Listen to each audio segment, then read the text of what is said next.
My dad's like, if you want to win again, I can teach you how to win again. We've got to put the phone off. We've got to get that mindset back. Get rid of everything that's happened in the last couple of months. Speak to someone properly. Get your mind right. It's nothing to do with your ability.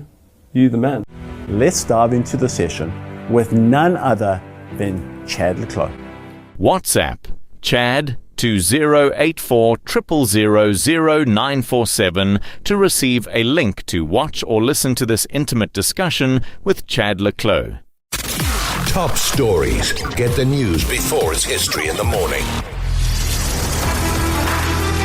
Well, I'm looking at the road to Brazil 2027, and I'm just thinking, wow, it just got a whole lot more interesting.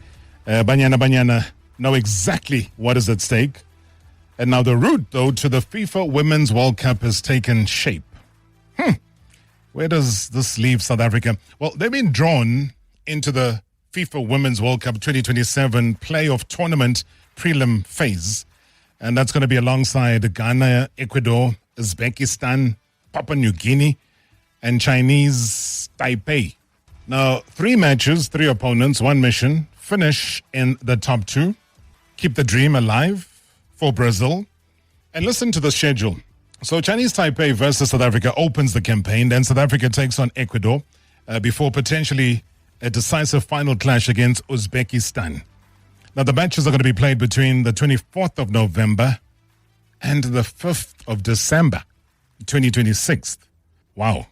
And with the top 2 teams advancing now to the final playoff phase in February 2027. And who better to unpack the draw, the fixtures, the challenge that lies ahead. And just mentioning those dates, I'm thinking, how are they going to play virtually? I have no idea. So the challenge ahead now, as Banyana Banyana must get right, then the woman who has managed to carry South Africa's hopes to the greatest heights in the history of the women's game, I guess she is a champion. I guess she is a trailblazer, a football visionary, and also the architect of Banyana Banyana's side that continues to make history. I hope she's had a bit of a break since getting back from Morocco. Dr. Desiree Ellis, good evening and welcome to the show. Good evening, Rob. What break? There's no break. Only if you're eating a chocolate called Kit Kat, eh? Probably yes.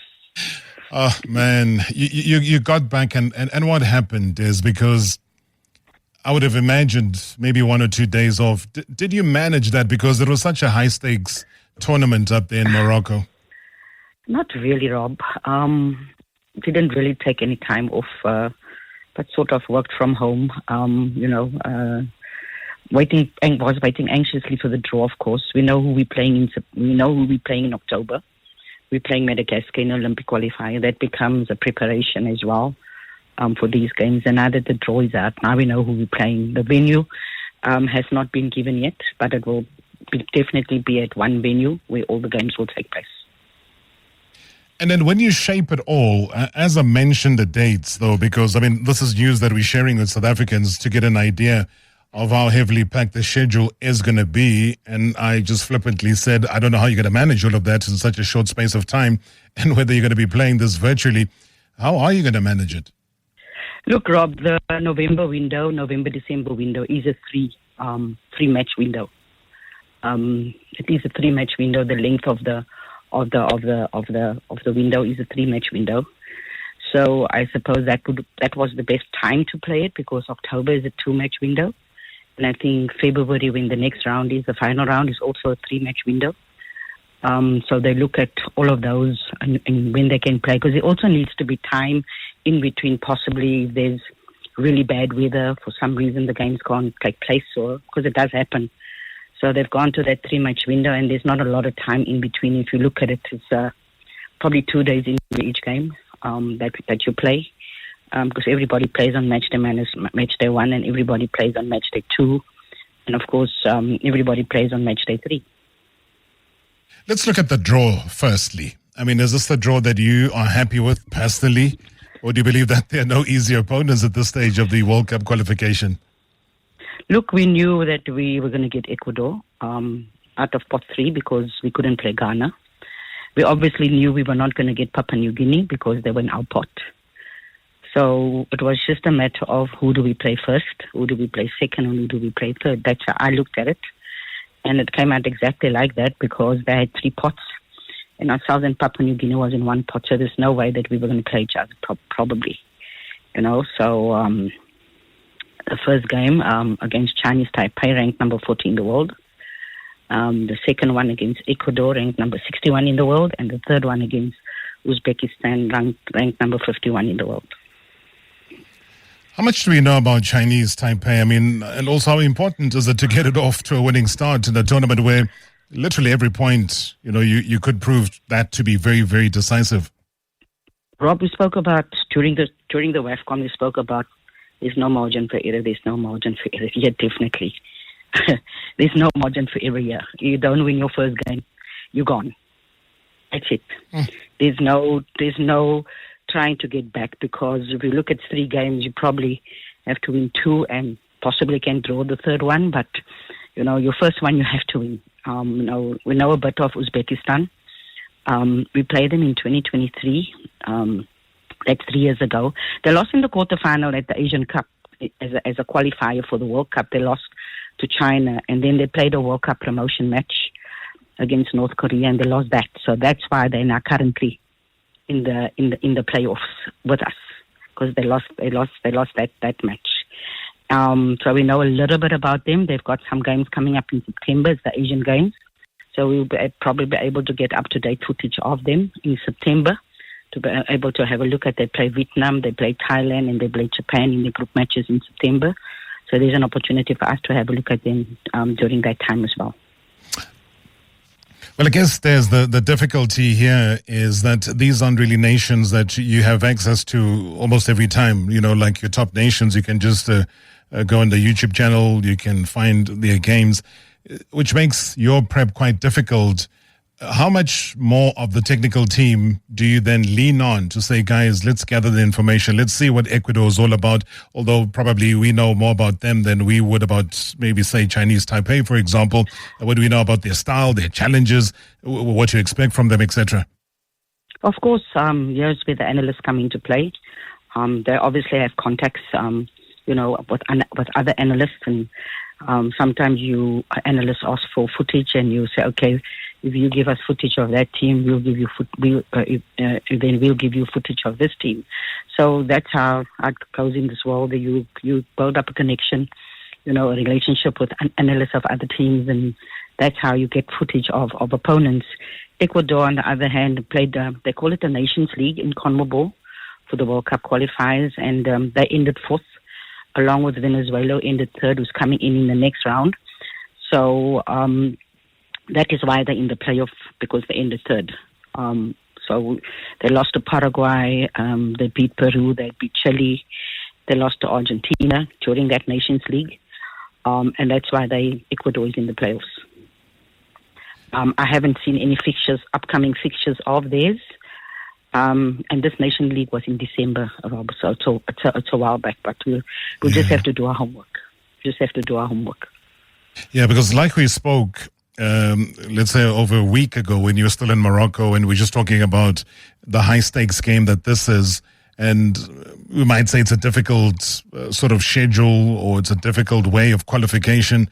But to put it plainly, and I know you mentioned it earlier on, when they say that the top 2 do advance, I mean, does that kind of change the way that you approach these games? I mean, do you have to play for those ultimate wins rather than simply managing a tournament? Because this isn't really a tournament. No, it's not a tournament. You're playing 3 games, Rob. And at the end of the day, when all these games are done, you have to be top with points. Obviously, like things go probably head to head. Haven't really looked at the rules that far, but you have to. I mean, if you win your 3 games, then there's no head to head. There's no goal difference. There's nothing of that comes into play. So your first game that you play becomes very, very important, because otherwise you're chasing and then you're looking at other teams. Who's going to be this team? Who's going to be that team? So your first game against Chinese Taipei, and I mean, people might say Chinese Taipei. But when you look at their results, I mean, they lost 2-0 to China, and then they played in some championships in final in June, and they lost 5-0 to Korea Republic. So they look like they're a decent side, and I mean, they wouldn't be here if they were not. They just failed to qualify for directly, lost in the quarterfinals like us, and that's why they're in this position with Chinese Taipei. Ecuador, on the other hand, they ended fourth in the Nations League, and then Venezuela ended third, and that meant that they had to go directly into this playoff. There was no playoff matches for them. They had to go directly in, and Uzbekistan the same. They had the Asian Cup as well. They lost to Korea, the World Cup promotion match. They lost that match to Philippines, and that's why they're here, playing us. And then, they also play the Asian Games in September. They play Philippines, China, and Hong Kong. So we'll be able to see some games of them. I mean, Japan's games are regularly on YouTube and stuff, along with China, because those are the top teams. So, we know a little bit of them. I'm sure the analyst is already busy working. Sure. I mean, working overtime, though. You would have taken a couple of pointers from the WAFCON, Des. You would have taken a few disappointments and knocks, and that's why you find yourselves in this position. But when you dust that off and you put it aside and you say, okay, based on what let you down in Morocco, if you had to just summarize that, what would you summarize it to be? Look, Rob, in the first two games or so, we defended very poorly. The goals we conceded was uncharacteristic of us. Also, the chances we created, I mean, a cross comes in, it's just a tap in and you don't score.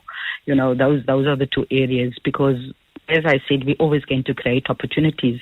It's about finishing those opportunities and making better decisions, that probably didn't get us where we wanted to be. So that's something that we've got to work on. We have some time. Like I say, we play the Olympic qualifiers in September. We'll be working a lot on that as well, to make sure that when we get to November, that we are ready for that, because it's about putting the ball in the back of the net, and it's about keeping a clean sheet. And as the tournament went on, I thought we became stingy in terms of keeping clean sheets and got a lot more shots on target. And I think that has got to improve. Would you believe, though, that the gap between, let's say, WAFCON competition versus now where you are with these prelims, the gap will be bigger, wider? How do you assess it? Look, Rob, you can't really judge it like that. But when you look at results against teams like North Korea, like China, those results, like you look at it and you see, yes, Uzbekistan lost 6-0 to Korea Republic, right? But on the other hand, you look at China, lost 2-0 to China, lost 4-0 to North Korea, lost 5-3 to Korea Republic. So some of the games are big scores, but some of the games are very, very tight. You look at Ecuador, lost 1-0 to Argentina, beat Chile 2-1, who went to the 2019 World Cup. Beat Peru, lost 2-0 to Paraguay. So the scorelines are very, very close. So you cannot say who's Chinese Taipei. Are they better ranked than us at the moment? They're ranked number 40. And there's obviously a reason for that, You look at Ecuador. Ecuador's in a tough Nations League, along with Argentina, etc. You look at them and you say to yourself, lost narrowly to Argentina, beat Chile, was at the World Cup. So these are teams that you can't look at the name and think, who are they? You've got to make sure that you get your stuff right, and got to make sure that you take every game. This is, in other words, what I'm trying to say, we're playing 3 finals. That's what I'm trying to say. Yeah. That is the approach of 3 finals. No, I fully agree with you. And that's why, as a parting shot, Des, though, and you got to look at the psyche of the players and try and find out what their thinking is. And I would say that with Brazil 2027 being a reality and us having a massive task here, I mean, would you give this particular generation another opportunity to make history? I mean, do you feel that this team has another level to reach? Look, Rob, you look at the game against Morocco, much better performance. It's almost like we played a tournament matches, but peaked a little bit too late, if you look at it. Against Nigeria, probably the best performance that we had during the tournament. So this team can play. We need to tweak a few things here. Some players probably coming back from injury. I can't say if the squad will look the same. It's going to be a whole season of football. Mamelodi Sundowns currently at the Champions League. You have a look at players performing there as well that maybe was not part of the squad. and you have a whole season to look at players. We're just touching wood that there's no injuries. You also have your international players now going into season. And by the time that competition, the playoff comes along, they would have played a lot of matches in season. So a lot of things can change, more match fitness because your season will be done. Players that didn't make it will be raising their hands. So you cannot say the squad will look the same. You cannot say you're going to keep the same players because there's always changes here and there. And we have to make sure that we get that right, Rob.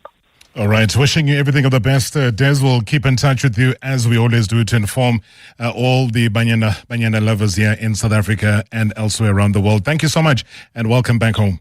Thanks for having me, Rob. Appreciate it. That's Dr. Desiree Ellis, the Banyana coach, chatting to us because, as you know, FIFA Women's World Cup has taken a bit of shape, and we all know about the World Cup 2027 playoff tournament, the prelim phase. Hey, every game, as she rightfully says, is a final. Marawa Sports Worldwide on 947, Monday to Friday from 6 to 7 p.m. #MSW.